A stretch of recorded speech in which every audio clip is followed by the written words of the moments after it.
The number of confirmed COVID-19 cases in the country have more than doubled in the last few days. Kenya has confirmed 8 more cases, bringing the total number of patients to 15. And in yet another alarming development, the government says it is tracing some 363 individuals who came into contact with the 8. Seth Olale reports that the government is now warning that the country risks plunging into a full-blown crisis due to non-adherence to the laid-down guidelines.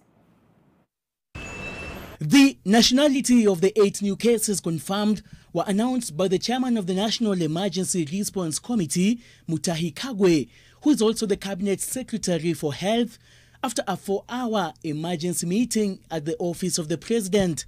The 8 who tested positive are 5 Kenyans, 2 Frenchmen and a Mexican. They are reported to have arrived in the country through Jomo Kenyatta International Airport between the 4th and 17th of March. The latest cases were confirmed in the last 72 hours. Their ages range between 20 and 67 years. All the patients, except the one who is at the coast, at Msambweni, are all in stable condition. The government is organizing to having the patients in Msambweni airlifted to Nairobi for further treatment. The government is tracing 363 people believed to have come into contact with the 8. The 8 people you are talking about, some of them are tourists. They have been to the pubs, they have been to the hotels, they have come in touch with some of us, and you don't know, as you speak next to your colleague, you don't know who is sick.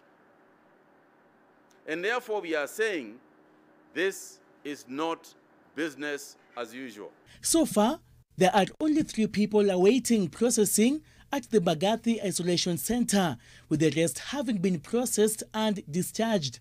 While admitting that the virus is taking a toll on the elderly in the society, the health CS wants the youth to be similarly cautious. Authorities are now warning of dire consequences similar to the situation in Italy if Kenyans will not follow the laid regulations aimed at preventing further spread of the virus. The experience of Italy started exactly the way we are behaving, where we have told people not to go into gathering, but some of them have decided, because of tithe and because of contributions in a church or because of contributions in other gatherings, that they must continue to do so. We all know what is happening in Italy today. Yesterday, 789 people lost their lives in 24 hours. There is nothing that we have done that is not going to give us exactly the same experience if we exhibit exactly the same behavior. The total number of confirmed cases in the country is now 15. When you go into this kind of social gatherings, it is almost like committing suicide in the long run, in the medium term.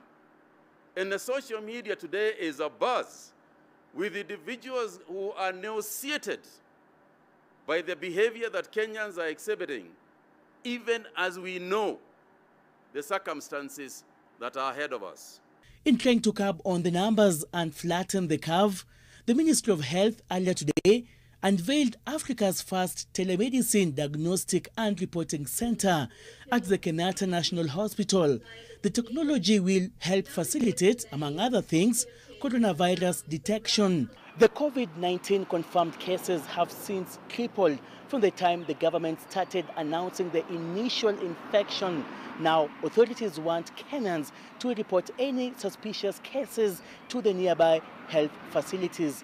Seth Olale, NTV, Nairobi.